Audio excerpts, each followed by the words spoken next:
আমাদের সেই নেত্রী আজকে বিনা চিকিৎসায় আজকে বন্দী অবস্থায় তিনি আজকে মৃত্যু শয্যায়।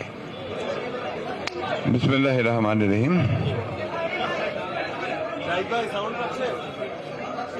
আমি মনে করি যে বর্তমান বিশ্বে যে কয়েকজন রাজনীতিক গণতান্ত্রিক নেতা তাদের সমগ্র জীবন দিয়ে গণতন্ত্রের জন্য সংগ্রাম করেছেন,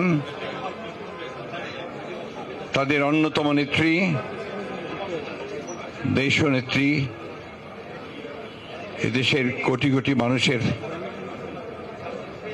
অত্যন্ত আদরের ভালোবাসার নেতা আমাদের সাবেক প্রধানমন্ত্রী দেশনেত্রী বেগম খালেদা জিয়া এই চরম অসুস্থতা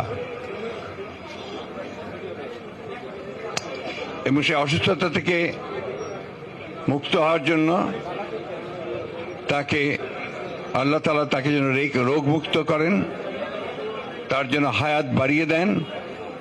সেজন্য আজকে বিএনপি আয়োজিত কেন্দ্রীয় কমিটি আয়োজিত আজকের এই মিলাদ মাহফিলে উপস্থিত হয়েছেন আমাদের বিএনপির জাতীয় নেতৃবৃন্দের সঙ্গে আমাদের জাতীয় স্থায়ী কমিটির সম্মানিত সদস্য সাবেক মেয়র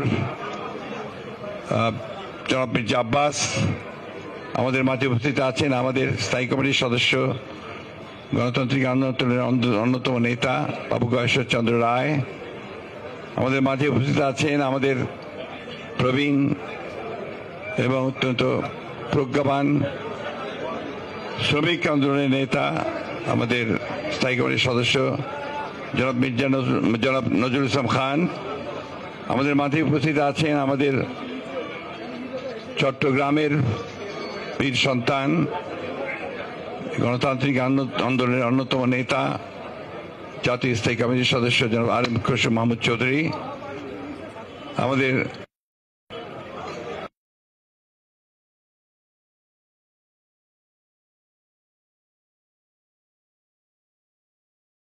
কমিটির সদস্যবৃন্দ এবং যুগ্ম মহাসচিববৃন্দ, সাংগঠনিক সম্পাদকবৃন্দ এবং বিভিন্ন বিএনপি অঙ্গ সংগঠন সমিতির নেতৃবৃন্দ, প্রিয় ভাই বোনেরা, আসসালামু আলাইকুম।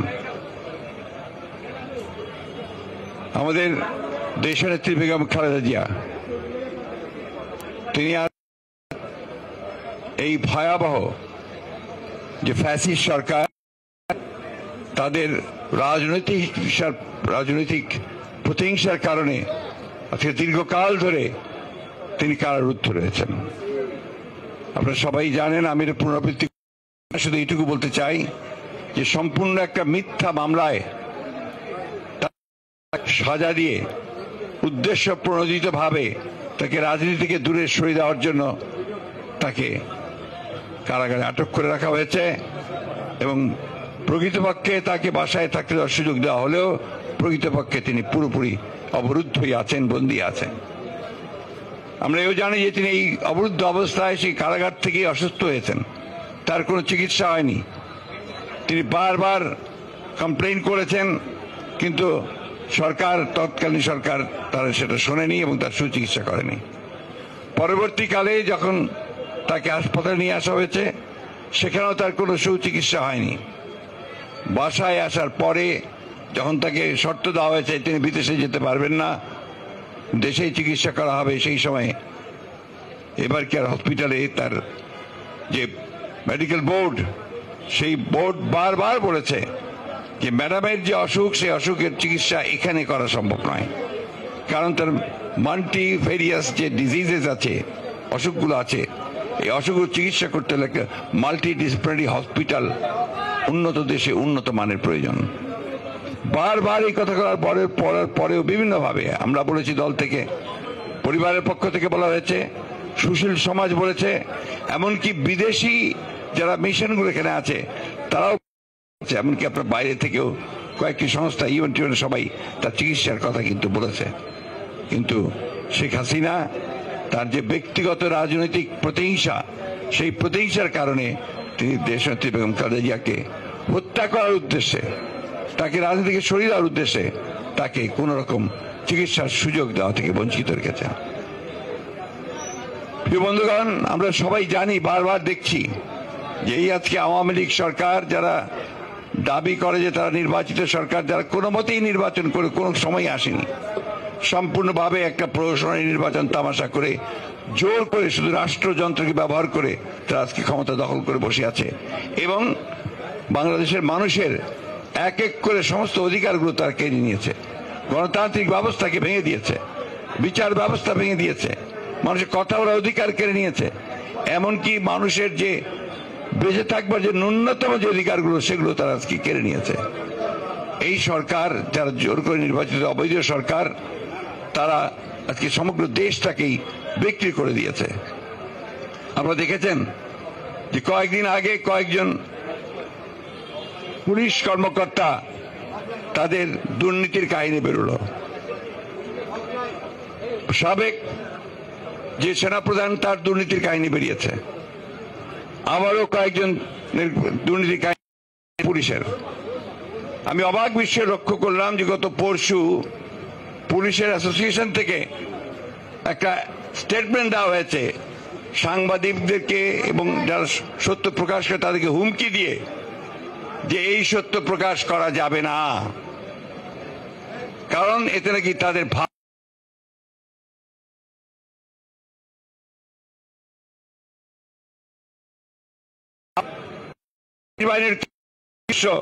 তারা কিভাবে এই অবৈধ সরকারের সঙ্গে যোগসাজশ করে তারা বিত্ত বৈভব একটা দুর্নীতি পাহাড় গড়ে তুলেছে। শুধু তাই নয়, তারা রাষ্ট্রযন্ত্রকে ধ্বংস করছে এবং গণতন্ত্রকে ধ্বংস করার দায়ও তাদেরকেই নিতে হবে যারা এই বিষয়ে জড়িত আছেন। আজকে প্রধানমন্ত্রী, তথাকথিত প্রধানমন্ত্রী যে নির্বাচিত নন, তিনি ভারতে গিয়ে তিনি চুক্তি করেছেন, 2 দিন থেকে 10টি চুক্তি করেছেন। চুক্তিগুলো আমরা দেখলাম, যে চুক্তিগুলো বেশিগুলো বলাই হচ্ছে আপনার একটা মেমোরেন্ডাম পার্টিকেল সই করেছেন, আর অনেকগুলো চুক্তি তারা করবেন, কারিগরি আপনার দল পাঠাবেন, সেইগুলো নিয়েছে। কিন্তু আমাদের যে সমস্যাগুলো, আমাদের যে তিস্তার পানির যে ন্যায্য হিস্সা আমরা পাচ্ছি না, সেই ব্যাপারে কোনো চুক্তি হয়নি। উপরন্তু কি হয়েছে, তিস্তা প্রকল্পের যে প্রস্তাব তারা নিয়েছেন, সেই প্রকল্পে অংশগ্রহণ করার জন্য, অর্থাৎ সেখানে বিনিয়োগ করার জন্য ভারতবর্ষ প্রস্তাব দিয়েছে। আমাদের প্রশ্ন খুব পরিষ্কার, আমরা সবার আগে তিস্তার পানি ন্যায্য বন্টন চাই এবং ভিন্ন সমস্ত অভিন্ন যে নদীগুলো আছে প্রত্যেকটি নদীর আমরা আমাদের হিস্সাটা চাই, এটা আমাদের অধিকার, আন্তর্জাতিক আইনের অধিকার। এই কথাগুলো সরকার বলতে সম্পূর্ণ ব্যর্থ হচ্ছেন। আজকে ভারতের কাছে তারা সেবা দাসে পরিণত হয়ে গেছেন। শুধু ভারত নয়, সমগ্র আশেপাশের প্রতিবেশী দেশগুলোর কাছেও তারা আজকে পুরোপুরি মাথা নিচু করে নতজানু পররাষ্ট্র নীতি চলছেন। মিয়ানমার থেকে গুলি আসে, তারা জবাব পর্যন্ত দিতে পারে না। এই একটা অথর্ব নতজানু শাসক গোষ্ঠী আমাদের উপরে চেপে বসে আছে। বন্ধুগণ, দীর্ঘ বক্তব্য রাখবো না। আপনারা আজকে এখানে অত্যন্ত কষ্টের মধ্যে এখানে বসে আছেন, তার চেয়ে বড় কষ্ট করছেন আমাদের দেশনেত্রী বেগম খালেদা জিয়া। তার জীবন মৃত্যু একেবারে সন্ধিক্ষণে। আমি আপনাদেরকে বলছি যে আপনারা সবাই প্রাণ খুলে তার জন্য দোয়া করবেন। শুধু দোয়া নয়, আমাদের পক্ষে যা কিছু করা সম্ভব তার সুচিকিৎসা করার জন্য সেই চেষ্টাই আমাদেরকে করতে হবে এবং তার জন্য আমাদের যা করা দরকার সেই চেষ্টা করতে হবে। আমরা আসুন পরম করুণাময় আল্লাহ তাআলার কাছে এই দোয়া চাই যে আল্লাহ তাআলা যেন আমাদের গণতন্ত্রের প্রতীক, যিনি আমাদেরকে স্বৈরাচারের কাছ থেকে গণতন্ত্র এনে নেতৃত্ব দিয়েছিলেন, যিনি এই দেশে বহুদলীয় গণতন্ত্রকে আরো শক্তিশালী করার জন্য সংসদীয় গণতন্ত্র প্রবর্তন করেছিলেন, যিনি কেয়ারটেকার গভর্নমেন্টকে সংবিধানের সংযোজন করে তিনি এই দেশের মানুষের ভোটের অধিকারকে নিশ্চিত করেছিলেন, যিনি এই দেশের মানুষকে তার আর্থিক মুক্তির জন্য কাজ করেছিলেন, যে কারণে তখন বিদেশের পত্রিকাগুলোতে লেখা হতো ইমার্জিং টাইগার, একটা ভাগ বেরিয়ে আসছে অর্থনৈতিক দিক দিয়ে বাংলাদেশ। কিন্তু দুর্ভাগ্য আমাদের সেই নেত্রী আজকে বিনা চিকিৎসায় আজকে বন্দী অবস্থায় তিনি আজকে মৃত্যু শয্যায়। আপনারা আল্লাহর কাছে দোয়া করেন। আমি আপনাদেরকে অনুরোধ করব, আমাদের সকল নেতৃবৃন্দের পক্ষ থেকে আসুন আমরা আজকে কায় মনোবাক্যে আল্লাহ তাআলার কাছে এই দোয়া করি যে আল্লাহ তাআলা যেন তার জান বখশে দেন, তাকে আমাদের মাঝে ফিরিয়ে দেন, আমরা যেন তার নেতৃত্বে আবার সবাই আগের মতো জেগে উঠতে পারি এবং এই ভয়াবহ দানব যে আমাদের রাষ্ট্রের, মানুষের, জাতির সমস্ত কিছু ধ্বংস করে দিচ্ছে তাকে যেন আমরা পরাজিত করতে পারি। বন্ধুগণ, আসুন আমরা সেই দোয়াই আল্লাহর কাছে আজকে চাই। আল্লাহ তাআলা আমাদেরকে সেই তৌফিক দেন, সেই শক্তি দেন যেন আমরা আমাদের নিজের পায়ে নিজেরা দাঁড়াতে পারি। বন্ধুগণ, আসসালামু আলাইকুম। আসসালামু আলাইকুম।